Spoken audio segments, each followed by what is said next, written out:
Good evening भाई, good evening, good evening ਸਾਰਿਆਂ ਨੂੰ भाई। ਕੀ ਹਾਲ ਚਾਲ ਜੀ? ਵਧੀਆ ਹੋ ਸਾਰੇ? ਤੰਦਰੁਸਤ ਹੋ? ਫੈਮਿਲੀ ਵਧੀਆ ਜੀ? ਬੱਚਾ ਕਹਿੰਦਾ ਬਹੁਤ ਵਧੀਆ ਸਰ, ਤੁਸੀਂ ਸੁਣਾਓ ਕੀ ਹਾਲ ਚਾਲ? ਆਪਾਂ एकदम ਵਧੀਆ जी।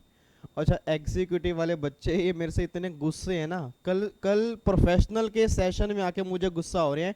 कहते ये क्या मतलब, वो हमारा सेशन तो लिया नहीं, कट्टे हो जाएंगे आपसे, फिर देख लेना। कल मैंने प्रोफेशनल वाले बच्चों का सेशन ले लिया था और आपका एक सेशन मिस हो गया।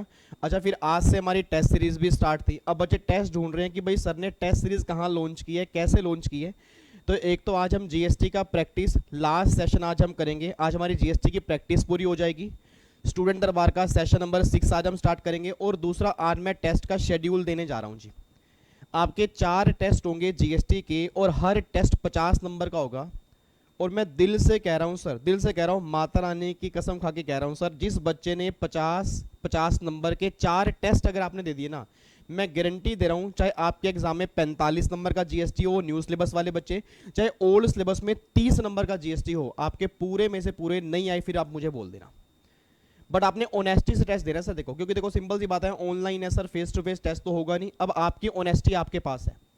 और जितने बच्चे ग्रुप में ऐड हैं, चाहे वो टेलीग्राम में हैं, चाहे कोई भी ग्रुप में ऐड ना सर, इस टेस्ट को लेने के बाद ना, अगर मुझे किसी ग्रुप में दिखा कि आपने डिस्कशन किया कि इसका आंसर क्या होगा, फिर देख लेना, उसको सबसे बड़ा पाप लगेगा सर। एग्जाम जब देने जाते हो तो एग्जाम में नकल तो नहीं मारते ना। और अगर जो बच्चे नकल मारते हैं, फिर ये लगा लो लाइफ में फिर वो फेल हो जाएंगे जी। ठीक है, तो उम्मीद करूंगा मेरी फैमिली का हर बच्चा ऑनेस्टी से टेस्ट देगा, एग्जाम समझ के देगा, ये सोचेगा कि मेरे एग्जाम में अगर सेम क्वेश्चन बनते फिर मैं आंसर कैसे करके आता, सबने वैसे एग्जाम देने हैं जी। ठीक है, तो आज मैं 2 अनाउंसमेंट करूंगा। एक तो लास्ट सेशन, उसको भी हम कंप्लीट करेंगे, उसमें 31 क्वेश्चन हैं, टेलीग्राम चैनल पे डाल दिए हैं, उसके आंसर आज हम डिस्कस करेंगे। और मेन है हमारे जीएसटी के टेस्ट अब कैसे होंगे, वो सुना ध्यान से जी। और फिर इनकम टैक्स की प्रैक्टिस अब कैसे करेंगे, आज भी अनाउंस कर दूंगा। क्योंकि काफ़ी सारे बच्चों को ना ये लग रहा है सर दिवाली तो आने वाली है, 4 तारीख की दिवाली है और 3 तारीख की छोटी दिवाली है और फिर 2 तारीख की उससे छोटी दिवाली है। मेरे ख्याल से आज सबसे छोटी दिवाली है। अब इतने सारे फेस्टिवल आने वाले हैं, कैसे पढ़ाई करेंगे सर? टेंशन मत लो, पढ़ाई आपकी छूटने नहीं दूंगा सर, पढ़ाई छूटने नहीं दूंगा। इधर सुना ध्यान से, इधर देखो जी। एक बार पहले टेस्ट के बारे में डिस्कस करते हैं, फिर लास्ट सेशन करेंगे जी। ठीक है, और जितने बच्चे टेस्ट देने के लिए एक्साइटेड हैं, मैं कह रहा हूँ तैयार हो जाओ सर। बस बस एक बार उससे पहले जीएसटी सारा रिवाइज कर लेना, फिर टेस्ट देना। कहीं ऐसा ना हो कि टेस्ट सीरीज देने के बाद ये लगे यार मेरे को जीएसटी में कुछ आता ही नहीं है। क्योंकि जो मैं टेस्ट तैयार करूंगा ना सर, इस लेवल के तैयार करूंगा कि अगर एग्जाम मुश्किल से मुश्किल भी बन जाए तो भी हम तैयार होने चाहिए। जीएसटी में कहीं दिक्कत नहीं आनी चाहिए। ठीक है, इधर देखो ध्यान से अब एक बार। अब आपके टोटल ना जीएसटी के 4 टेस्ट होंगे जी, 50-50 नंबर का हर एक टेस्ट होगा, 45 नंबर और 30 नंबर का जिनके एग्जाम में जीएसटी है। बस आपने कुछ नहीं करना, अगर ये टेस्ट आपने दे दिए, इट मींस आप ये मान लो आपके एग्जाम में 45 नंबर आ गए, ओल्ड सिलेबस वालों के 30 नंबर आ गए जी। ठीक है, अब टेस्ट कब होंगे लिखो जी, टेस्ट कब होंगे लिखो, डेट लिखो, पहले डेट लिखो। आज हमारी 1 तारीख है जी, आज हमारी 1 तारीख है। 2 तारीख को मैं छुट्टी दे रहा हूँ, मतलब कल आपकी छुट्टी है। इट मीन्स आज की क्लास के बाद आपने पूरा जीएसटी दोबारा से रिवाइज करना है, कल भी पूरा जीएसटी रिवाइज करना है। फिर आपके टेस्ट जो स्टार्ट होंगे ना, ये लो टेस्ट ले लो जी, 3 तारीख, 4 तारीख, 5 तारीख, 6 तारीख, ये 4 दिन आपके टेस्ट होंगे जी। 3, 4, 5, 6, ये चारों दिन आपके टेस्ट होंगे। अब पहले मैंने सोचा था कि टेस्ट में ना अपनी जो प्ले स्टोर पे हमारी एप्लीकेशन है वीडी स्टडी हब की, उस पर लूँगा। बट प्रॉब्लम क्या, कई सारे बच्चों के ना फ़ोन में, क्योंकि देखो फ़ोन की कन्फिग्रेशन हर एक बच्चे के पास अच्छा फ़ोन नहीं होता सर। आप रियलिटी समझो, देखो जिनके पास अच्छा फ़ोन है उनकी बात नहीं कर रहा, बट इंडिया में इतने सारे बच्चे मेरी फैमिली से जुड़े हैं, सबके पास अच्छा फ़ोन कई बार नहीं होता और वो ना ऐप कई बार खुलती नहीं है, क्योंकि उस ऐप के लिए भी कन्फिग्रेशन चाहिए, तो उस ऐप को खोलने में दिक्कत आती है। तो मेरी फैमिली के सिंगल बच्चे को भी दिक्कत ना आए, इसलिए मैं चारों टेस्ट डेली बेस पे टेलीग्राम चैनल पे डालूंगा जी। टाइमिंग बता रहा हूँ, उसी टाइम पे टेस्ट होगा जी, उसी टाइम पे टेस्ट होगा। आपने घर बैठ के देना है, कसम लगेगी, देख लो माता रानी पाप लगाएगी सर, मैं सही बता रहा हूँ, दिल से बोल रहा हूँ, पाप लगेगा अगर आपने आंसर डिस्कस किए और किसी से आंसर पूछे। फिर सारे टेस्ट का ना सारा टेस्ट बेकार, बिल्कुल बेकार हो जाएंगे, बिल्कुल बेकार हो जाएंगे जी। जो बच्चा चाहता है कि वाकई जीएसटी में पूरे नंबर लेने हैं, आंसर डिस्कस नहीं करने। अब बच्चा कह रहा है सर फिर इसके आंसर कैसे पता लगेंगे? अब ये लगा लो, ये टेस्ट ऐसे हैं जैसा एग्जाम दे के आते हो, रिजल्ट एकदम तो नहीं आता, रिजल्ट फिर बाद में आता है, एक्साइटमेंट रहती है कि हर रिजल्ट क्या होगा, सेम क्या होगा। 4 टेस्ट आपके होंगे, चारों दिन बैक टू बैक टेस्ट होंगे। संडे को मैं रात को 10 बजे लाइव आऊंगा और उसमें सारे आंसर डिस्कस करूंगा और आपको फिर देखने पड़ेंगे कि चारों टेस्ट में कितने कितने नंबर आए हैं जी। ओ माय गॉड सर, ये तो बिल्कुल हमारा मतलब हम तो कैसे रह पाएंगे सर आंसर के बिना। यही तो काम है सर, यही मुझे देखना है कि टेस्ट देने के बाद कितना कॉन्फिडेंस आपका है जी। अगर मैं मेरे को क्या सर, मैं तो शाम को आधा घंटा लाइव आके आंसर बता दूंगा, फायदा कुछ भी नहीं होगा। मतलब एक बार मैं चाहता हूं कि आप चारों टेस्ट दो और आपके अंदर ना एक्साइटमेंट होगी, हाई नंबर कितने आएंगे। मैं संडे को शाम को 10 बजे लाइव आऊंगा ना, जब मैं 10 बजे लाइव आऊंगा सारी फैमिली यहाँ पे आके बैठेगी, मैं आंसर बोलता रहूंगा कि टेस्ट नंबर 1 का पहले का ये है, दूसरे का ये है, तीसरे का ये है, और फिर चेक करना हर टेस्ट में कितने कितने नंबर हैं। और पूरे यूट्यूब पर कमिटमेंट कर रहा हूँ, सारी फैमिली से कमिटमेंट कर रहा हूँ जी, जिस बच्चे के चारों टेस्ट में 50 नंबर के होंगे, जिस बच्चे के चारों टेस्ट में 47 प्लस नंबर होंगे, 47 प्लस, 45 भी नहीं कह रहा सर, वैसे तो मुझे 50 में से 50 कहने चाहिए जितना आपने जीएसटी अच्छे से किया है, बट फिर भी चलो मैं कह रहा हूं 2-3 क्वेश्चन गलत मान ही लो। अगर 47 प्लस क्वेश्चन होंगे या नेगेटिव मार्किंग भी होगी जी, ध्यान देना, नेगेटिव मार्किंग भी होगी, और नेगेटिव मार्किंग करके 45 प्लस नंबर होंगे। मैं 45 नहीं कह रहा सर, 45 प्लस मतलब 46, 47, 48, 49, 50, उसको मैं अपनी तरफ से उस बच्चे को स्पेशल गिफ्ट दूंगा। वो बच्चा मुझे व्हाट्सएप करेगा, अपना नंबर दूंगा, उस बच्चे को मेरी तरफ से एक स्पेशल गिफ्ट होगा सर, और आपने सोचा नहीं होगा वो गिफ्ट, सही बता रहा हूँ सर, ठीक है। बच्चा कहेगा सर आप तो ब्लेसिंग दे देते हो हर बार, ब्लेसिंग तो दूंगा ही दूंगा, बट एक स्पेशल गिफ्ट होगा जिस बच्चे के इस टेस्ट में 45 प्लस नंबर होंगे। बट कसम है सर, देखो भगवान ऊपर बैठा है, अगर किसी बच्चे ने चीटिंग करके नंबर लिए होंगे ना सर, वो फिर अगर मुझसे झूठ बोलेगा कि मेरे 50 नंबर है, उसका दिल जानता है वो झूठ बोल रहा है सर, मैं कुछ नहीं कर सकता फिर उसके अंदर।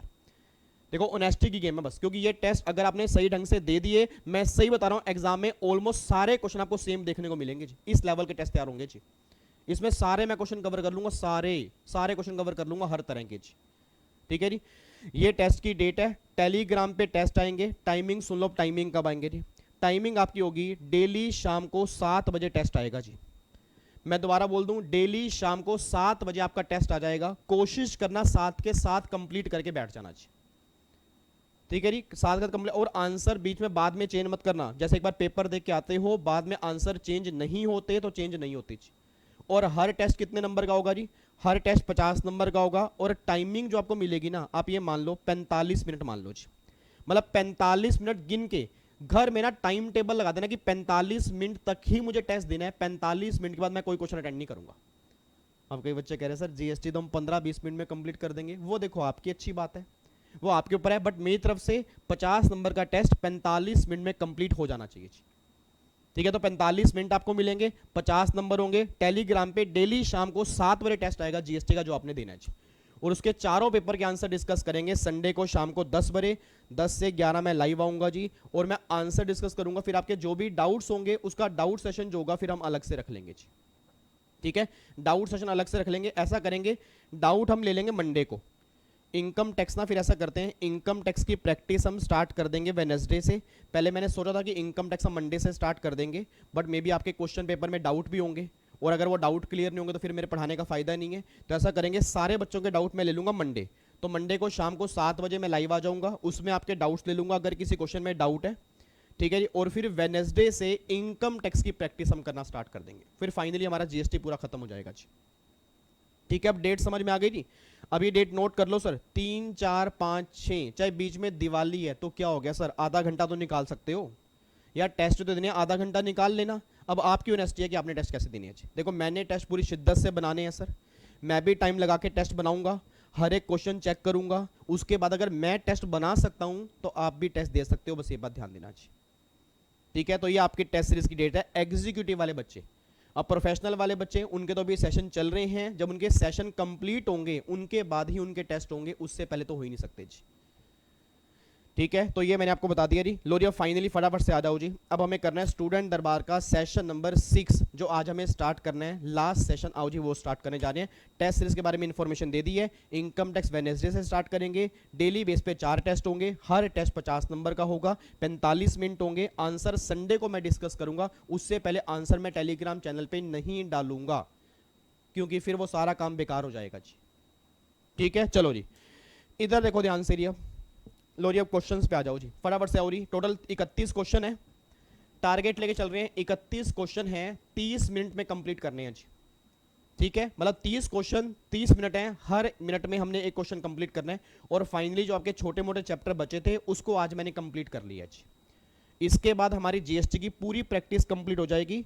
फिर 200 क्वेश्चन मैं दूंगा टेस्ट में, हर टेस्ट में 50 नंबर होंगे और प्रैक्टिस आपकी हो जाएगी जी। और जीएसटी मैं कह रहा हूं आपके खून खून में जीएसटी ने समा गया ना, फिर आप मुझे बोल देना जी, ठीक है। चलो जी आओ जी, सबसे पहला क्वेश्चन डिस्कस करते हैं। क्वेश्चन नंबर 1 पे आओ जी। क्वेश्चन नंबर 1 देखो जी। क्वेश्चन नंबर 1 है, क्वेश्चन नंबर 1 एक बार रीड करना जी। क्वेश्चन नंबर 1 है, refund will not be allowed in case of, बताओ जी किस केस में रिफंड अलाउड नहीं होगा जी। कह रहे हैं किस केस में रिफंड अलाउड नहीं होगा। Export made on which export duty is paid, इस केस में रिफंड नहीं मिलेगा। याद करो, बच्चा कह रहा है सर कैसी कैसी बात करो, एक्सपोर्ट वाले केस में रिफंड मिल जाता है। यस, एक्सपोर्ट वाले केस में रिफंड मिल जाता है, बट मैंने क्लास में क्या कहा था कि उस केस में रिफंड मिलेगा जिस केस में एक्सपोर्ट पे एक्सपोर्ट ड्यूटी नहीं पे करते। बट अगर एक्सपोर्ट पे एक्सपोर्ट ड्यूटी पे करोगे उस केस में रिफंड की बातें नहीं होती। तो देखो इस वाले केस में रिफंड मिल जाएगा, एक्सपोर्ट है विदाउट पेमेंट ऑफ टैक्स। अगर आपने परचेज पर ज्यादा टैक्स पे किया, सेल पर कम टैक्स है, तो जो एक्सेस पे किया उसका रिफंड मिल जाएगा। बट इस वाले केस में रिफंड नहीं मिलेगा। Option number A is the correct answer, इसका आंसर आएगा जी ए, ठीक है जी। तो पहले का आंसर क्या बनेगा जी ए। सेकंड पे आओ जी, refund application is to be filed before the expiry of, इससे गिरा हुआ क्वेश्चन क्या होगा जी, जल्दी बोलो। रिफंड की एप्लीकेशन हमें कितने टाइम में फाइल करनी होती है सर, 2 साल के अंदर अंदर, within 2 year from the relevant date. तो आंसर बनेगा 2 year, option number A is the correct answer. बिल्कुल बच्चों वाले क्वेश्चन है। उसके बाद जी, a specialise agency of the UNO can claim refund of tax paid on. याद करो सर, जब हमने क्लास में रिफंड वाला चैप्टर किया था ना, तो मैंने क्लास में कहा था कि 2 साल में एप्लीकेशन फाइल करनी होती है। बट कुछ आपके स्पेशल केसेस होते हैं, for example United Nation organisation, उसमें एप्लीकेशन फाइल करते हैं 18 महीने के अंदर अंदर। पहले टाइम लिमिट आपकी 6 महीने की होती थी, अमेंडमेंट आने के बाद जो नई टाइम लिमिट है वो 18 महीने की है।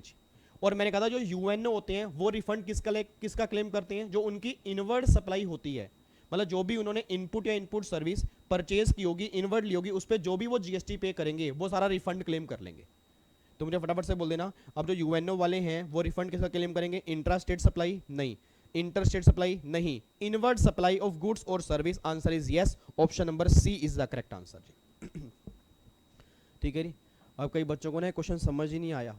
मुझे पता है सर, आपकी शक्लें देख के क्या लगता है कि मुझे पता लगता है, मुझे पता लगता है।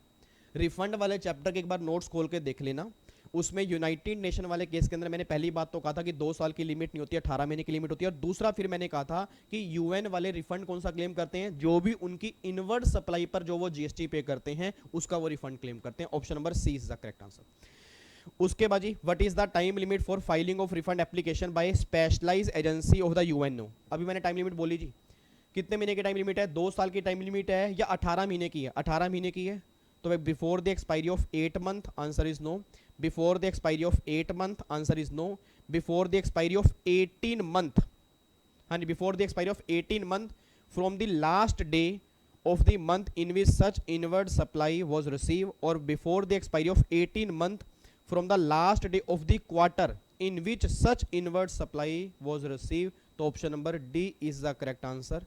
मतलब जिस क्वार्टर में आपने सप्लाई ली है उसे अगले क्वार्टर की 18 तक, मतलब 18 तक आपको क्या करना पड़ेगा जी, आपको यहाँ पे रिफंड की एप्लीकेशन डालनी पड़ेगी। बस ये बात ध्यान देना जी, ठीक है जी। इस केस में आपको रिफंड की एप्लीकेशन डालनी पड़ेगी, ये बात ध्यान देना जी, ठीक है जी। अब आगे चलें जी, अगले क्वेश्चन पे आओ जी, फटाफट से क्वेश्चन नंबर 5 पे आओ जी। अब क्वेश्चन नंबर 5 कह रहा है refund would be allowed on A provisional basis. अब मुझे अपने आप बोल दो सर, प्रोविजनल रिफंड कितना क्लेम कर सकते हैं जी, जल्दी बोलो। प्रोविजनल रिफंड कितना क्लेम कर सकते हैं, मैक्सिमम 90% आप प्रोविजनल रिफंड क्लेम कर सकते हो। एक्चुअल रिफंड तो पूरा मिलेगा, बट मैंने कहा था कि कई बार क्या होता है कि जैसे मान लो एक्सपोर्ट करने वाले पर्सन है, इधर देखो पहले ध्यान से, इधर देखो सर, टेस्ट ना आप तभी दे पाओगे अगर ये क्वेश्चन ध्यान से करोगे। प्रैक्टिस मैंने इसलिए पहले करवाई है कि बाद में आप टेस्ट दे सको।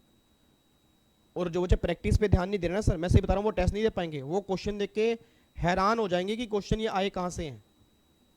मतलब 50 में से कुछ क्वेश्चन मैं इस तरह से डालूंगा ताकि आपको लगे कि भैया मुझे किस लेवल की तैयारी करनी है, ये बात ध्यान देना जी। और अगर वो आप टेस्ट दे गए तो मैं दोबारा बोल रहा हूँ, इट मींस आप जीएसटी के अंदर माहिर हो गए, बट वो तब होंगे अगर प्रैक्टिस सही ढंग से करोगे। याद करो मैंने क्लास में कहा था कि जो लोग एक्सपोर्ट करते हैं, तो एक्सपोर्ट वाले केस में आप आईटीसी का रिफंड क्लेम कर सकते हो, बट फिर वो लोग कहते हैं कि भाई साहब अब रिफंड तो हमें कितने टाइम के बाद मिलेगा, तो हमें कम से कम कुछ पैसा तो एडवांस में दो। तो फिर गवर्नमेंट ने क्या कहा था कि 90% आप रिफंड क्लेम कर सकते हो प्रोविजनल बेस पे। बट हाँ, जो फाइनल सेटलमेंट होगी वो तब होगी जब सारे रिकॉर्ड हम चेक कर लेंगे। तो वो यही कह रहा है कि भैया जीरो रेटेड सप्लाई वाले केस में कितना प्रोविजनल रिफंड क्लेम कर सकते हो, 90%। ठीक है, तो इसका आंसर बनेगा A B C, option number D. Option number D is the correct answer, इसका आंसर डी बनेगा जी। ठीक है, उसके बाद एक और, the application is not required to furnish documentary evidence if the amount of refund claim is less than. आपने बोल दो नहीं, कितने लाख रुपए से कम के रिफंड पे एविडेंस की रिक्वायरमेंट, डॉक्यूमेंटेशन की रिक्वायरमेंट नहीं होती, 2 लाख रुपए। याद आ रहा है, अगर 2 लाख रुपए से ऊपर का रिफंड होगा तो सीए और सीएमए के साइन करवाने पड़ते हैं। मे भी अगर आपको ध्यान आ रहा हो तो वो लिमिट कितनी थी, 2 लाख रुपए। 2 लाख से कम के रिफंड पे आपको डॉक्यूमेंट्री एविडेंस देने की रिक्वायरमेंट नहीं है, उस केस में आप रिफंड इजिली क्लेम कर सकते हो। उसके बाद एक और, कितनी वैल्यू तक आप रिफंड क्लेम ही नहीं कर सकते, जल्दी बोलो जी। कितनी वैल्यू हो कि कितनी वैल्यू, अमाउंट कितनी वैल्यू से कम हो कि वहां तक आप रिफंड ही क्लेम नहीं कर पाओगे। बोलो यार, 1000 की लिमिट थी, 10,000 की लिमिट थी, 500 की लिमिट थी, कितने की लिमिट थी, याद करो। मैंने कहा था कि 1000 से कम की अगर वैल्यू होगी उस केस में तुम रिफंड क्लेम नहीं कर पाओगे। तो option number A is the correct answer, इसका आंसर बनेगा जी ए। ठीक है, उसके बाद क्वेश्चन नंबर 8 पे आओ जी। Interest on refund amount is required to be paid after expiry of. आपने बोल दो कितने दिन में अगर रिफंड नहीं मिलेगा। हेलो, इधर देखो ध्यान से, इधर देखो, कितने दिन में अगर रिफंड नहीं मिलेगा तो इंटरेस्ट देना पड़ेगा विद इन 60 डेज। तो आंसर क्या बनेगा जी, 60 दिन में अगर आपको रिफंड नहीं मिलेगा तो आपको इंटरेस्ट पे करना पड़ेगा at the rate 6% per annum. बस ये बात ध्यान दो जी। ठीक है, और अगला क्वेश्चन वही है जी, इंटरेस्ट का रेट क्या है। हाँ जी, इंटरेस्ट का रेट क्या है, मैक्सिमम नॉट एक्सीडिंग 6%, मतलब 6% तक आपको इंटरेस्ट देना पड़ सकता है, ये बात ध्यान देना जी। ठीक है जी, बिल्कुल गिरे हुए क्वेश्चन है, कोई मुश्किल तो नहीं है। चलो आगे चलते हैं। नहीं, अगला क्वेश्चन है फिर, when will be the input और capital goods send to the job worker become a supply. बताओ क्या कहना चाह रहे हैं भाई, कब इनपुट और कैपिटल गुड्स जो है वो सप्लाई बन जाते हैं। याद करो, मैंने क्लास में कहा था कि अगर इनपुट आपने जॉब वर्कर को दिया, अगर 1 साल के अंदर अंदर इनपुट वापिस नहीं आया तो हम प्रिंसिपल के हाथ में सप्लाई बना देंगे। 3 साल के अंदर अंदर अगर कैपिटल गुड्स वापिस नहीं आया तो प्रिंसिपल के हाथ में सप्लाई बना देंगे। तो कितनी लिमिट होती है, 1 साल और 3 साल की। तो वो यही जानना चाह रहा है कि भैया व्हेन द इनपुट और capital goods send to job worker are not receive within 1 year और 3 ईयर। ठीक है जी, व्हेन द इनपुट और capital goods send to job worker are not supplied with or without payment of tax from the job worker placed within 1 year और 3 year irrespectively both under A and B। दोनों ही सही है, option number सी। मतलब simple सी बात है, उसने आपको वापिस नहीं किया 1 साल 3 साल के अंदर, या पड़ा उसकी दुकान पर है और वहां से पड़ा हुआ सामान आपने नहीं बेचा 1 साल 3 साल के अंदर, तो सिंपल सी बात है, लिमिट आपकी 2 है। इनपुट वाले केस में 1 साल की लिमिट है और कैपिटल गुड्स वाले केस में 3 साल की लिमिट है। तो अगर with in 1 year with in 3 year सामान वापिस नहीं आता उस केस में सप्लाई बन जाएगा जी। Option number C is the correct answer. ठीक है, उसके बाद एक और, what is the time limit to receive back the tools and dies और jigs and fixture send to the job worker. There is no time limit, there is no time limit, there is no time limit. याद करो sir, job worker वाले case में capital goods की 3 साल की limit होती है, बट मैंने क्लास में कहा था कि 3 साल की लिमिट एप्लीकेबल नहीं होगी। किस वाले केस में, जिग्स हो गया, फिक्सचर्स हो गया, डाइज हो गया, उस केस में 3 साल की लिमिट एप्लीकेबल नहीं होगी। तो भैया इस केस में कोई भी लिमिट एप्लीकेबल नहीं है, option number D is the correct answer. ठीक है, पक्का पक्का आगे बढ़ सकते हैं। यस सर, क्वेश्चन नंबर 12 पे आओ जी। What is the time period within which the final assessment order should be pass. ये क्वेश्चन है असेसमेंट वाले चैप्टर का जी। याद करो सर, क्लास में एक चैप्टर हमने किया था असेसमेंट का। असेसमेंट वाले चैप्टर में एक असेसमेंट हमने की थी प्रोविजनल असेसमेंट, और मैंने कहा था कि जब प्रोविजनल असेसमेंट करते हो उसके 6 महीने के अंदर अंदर डिपार्टमेंट क्या करेगा, फाइनल असेसमेंट ऑर्डर पास कर देगा। तो यही कहना चाह रहे हैं कि भैया कितने टाइम में department final assessment order pass कर देगा, within 6 month from the date of provisional assessment. Option number A is the correct answer. कई बच्चे कह रहे हैं भाई भाई भाई भाई भाई भाई भाई भाई भाई भाई ये तो चैप्टर ही हमने नहीं किए थे, हमें लगा छोड़ना, इसमें से कौन सा आएंगे। सर जिसने सिंगल चैप्टर भी स्किप किया ना, फिर वो ये लगा लो अपने रिस्क पर टेस्ट देगा, अपने रिस्क पर एग्जाम देने जाएगा जी। जब हमने क्लास में कोई भी चैप्टर नहीं छोड़ा तो आपकी रिस्पॉन्सिबिलिटी बनती है कि आप भी कोई छोड़ोगे नहीं। और बिल्कुल गिरे गिरे चैप्टर हैं यार, इसके अंदर है क्या बताओ, सिर्फ टाइम लिमिट तो है, 1-2 बार रिवाइज करोगे याद हो जाएंगे जी। ठीक है, अगले क्वेश्चन पे आओ जी। What is the time limit for issuing order section 16(2)। याद करो सेक्शन 16(2), अब सेक्शन 16(2) में जो हमारी असेसमेंट है कितने टाइम में कंप्लीट होती है? याद करो मैंने कहा था कि जो भी नॉर्मली आपकी असेसमेंट होती है उसकी कंप्लीट होने की टाइम लिमिट क्या होती है? With in 5 year. 5 year from the annual return, एक बार चेक कर लो जी। 9 मंथ नहीं, 3 साल नहीं। 5 year from the case covered 73, 3 year नहीं नहीं नहीं नहीं 5 year from the due date of filing of annual return. Option number D is the correct answer. मतलब 5 साल के अंदर अंदर विद इन 5 ईयर आपकी असेसमेंट कंप्लीट हो जानी चाहिए, बस ये बात ध्यान देना जी। Option number D is the correct answer.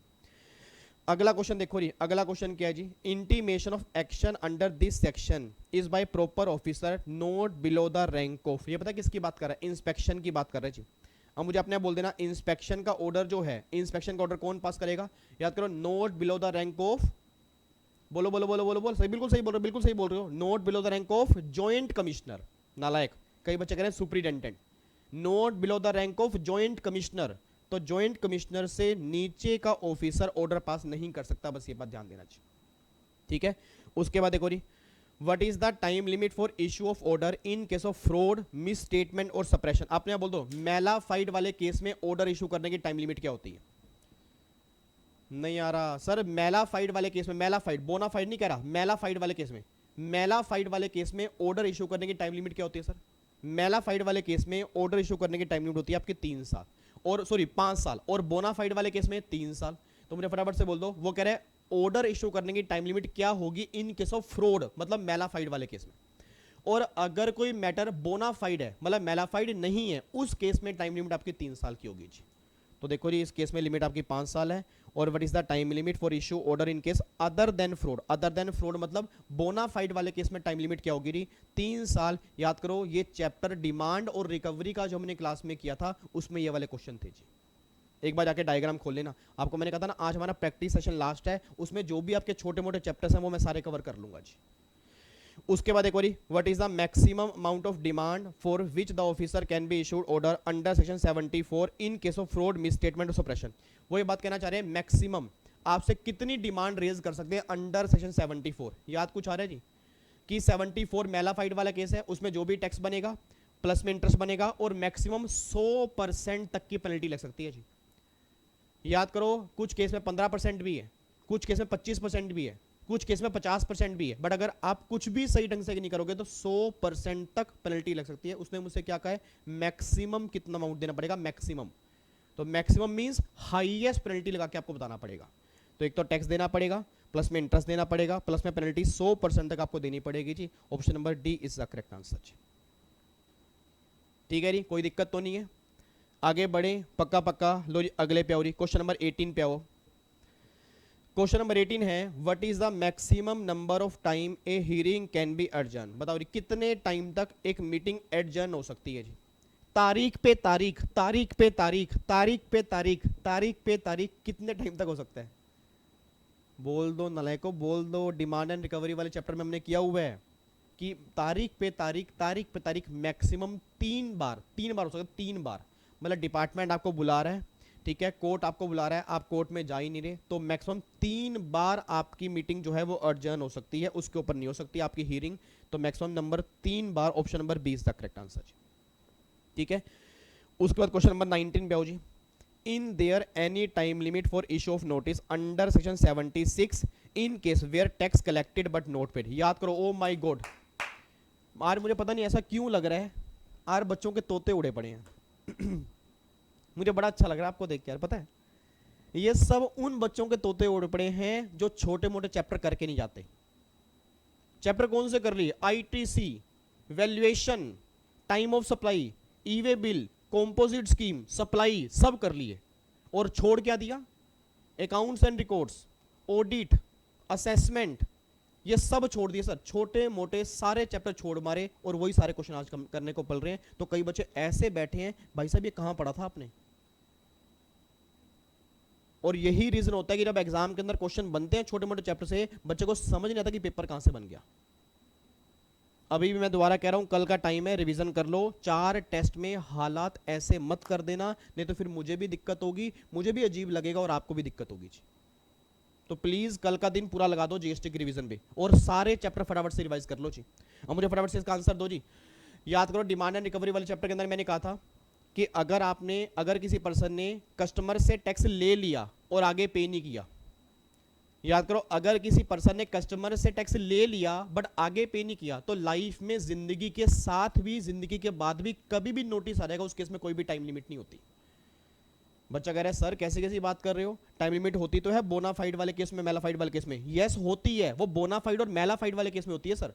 But अगर आपने पैसा लेने के बाद आगे पे ही नहीं किया, उसमें कभी भी नोटिस आ जाएगा, उस केस में कोई टाइम लिमिट नहीं होती। तो ये उसी की बात कर रहे हैं कि भैया उस केस में नोटिस इशू करने की टाइम लिमिट क्या होती है, कोई टाइम लिमिट नहीं होती। Option number A is the correct answer जी। ठीक है जी, आगे देखो प्लेस ऑफ सप्लाई, फिर एक चैप्टर हमारा बैलेंस था प्लेस ऑफ सप्लाई वाला जी। अब देखो जी, place of supply in case of installation of elevator. अब याद करो, अगर आप इंस्टॉलेशन करते हो, असेंबली करते हो, तो जहां पे इंस्टॉलेशन करोगे, जहां पे असेंबली करोगे, वो प्लेस जो होगा उसकी प्लेस ऑफ सप्लाई निकल के आ जाएगा।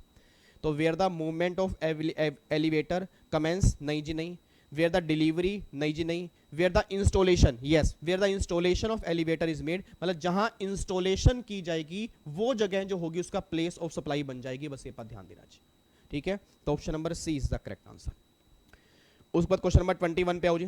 Place of supply of food taken on board at Delhi for an aircraft departing from Delhi to Bangalore via Hyderabad is. याद करो सर, अगर बोर्ड ऑन कन्वेंस की सर्विस होगी तो याद करो, मैंने क्लास में कहा था कि जहां पे वो सामान चढ़ेगा, जहां पे वो सामान टेकन ऑन बोर्ड होगा, जहां पे वो सामान चढ़ेगा, वो लोकेशन जो होगी उसका प्लेस ऑफ सप्लाई निकल के आ जाएगा।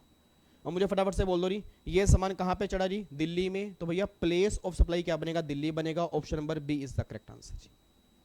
Option number B is the correct answer जी, ये हमारा आंसर निकल के आएगा जी, कोई दिक्कत तो नहीं है, पक्का पक्का। आगे क्वेश्चन नंबर 22 पे आओ जी।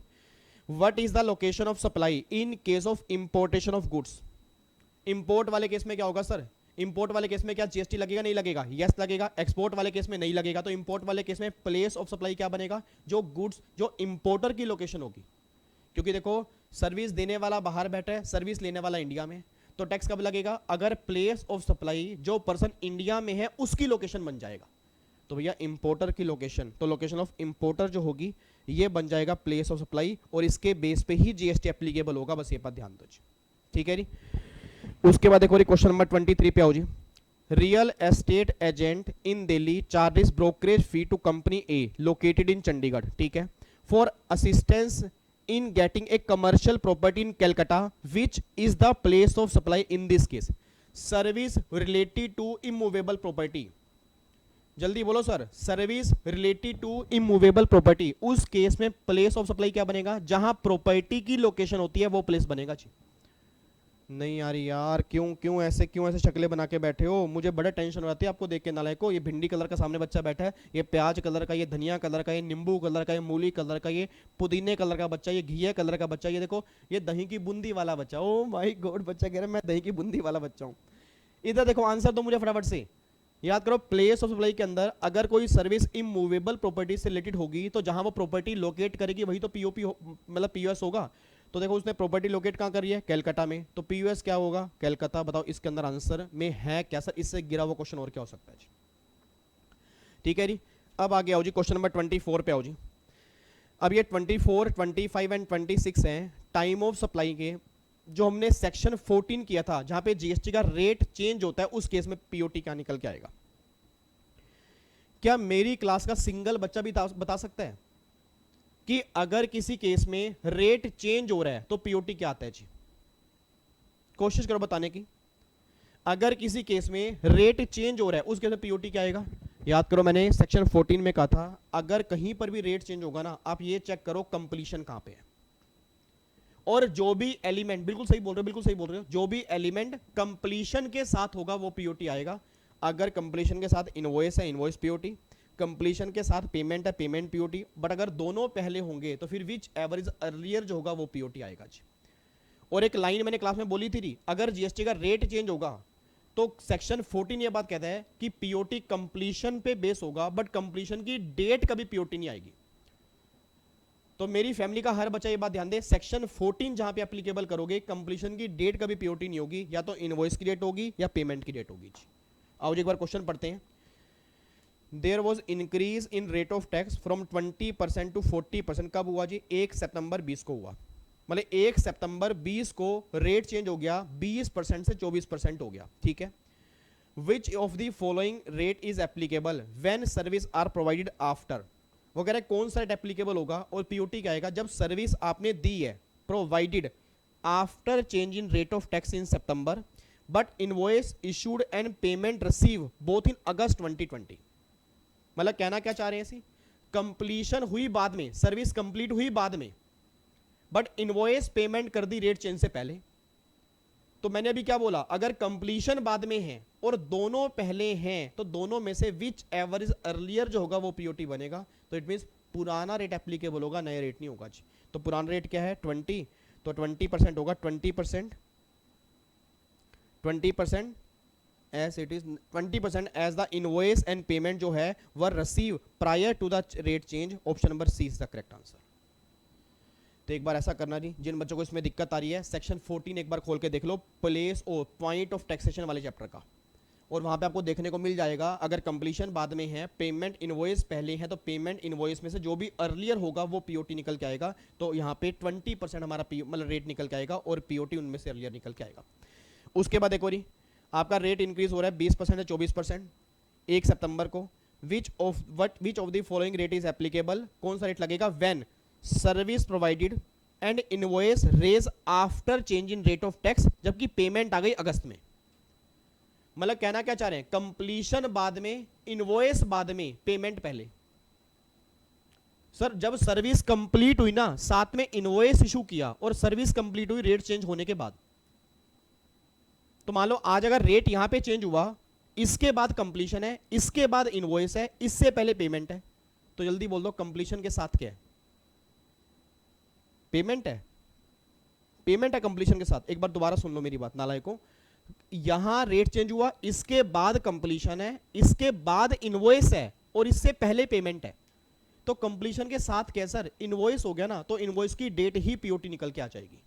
तो यहां पे पीओटी पता क्या निकलेगा, डेट ऑफ इनवॉइस, इनवॉइस आपका नए रेट में है तो रेट लगेगा 24%। देखो क्या लिखा है, as invoice was issued in the period during which supply is completed. Option number D ji.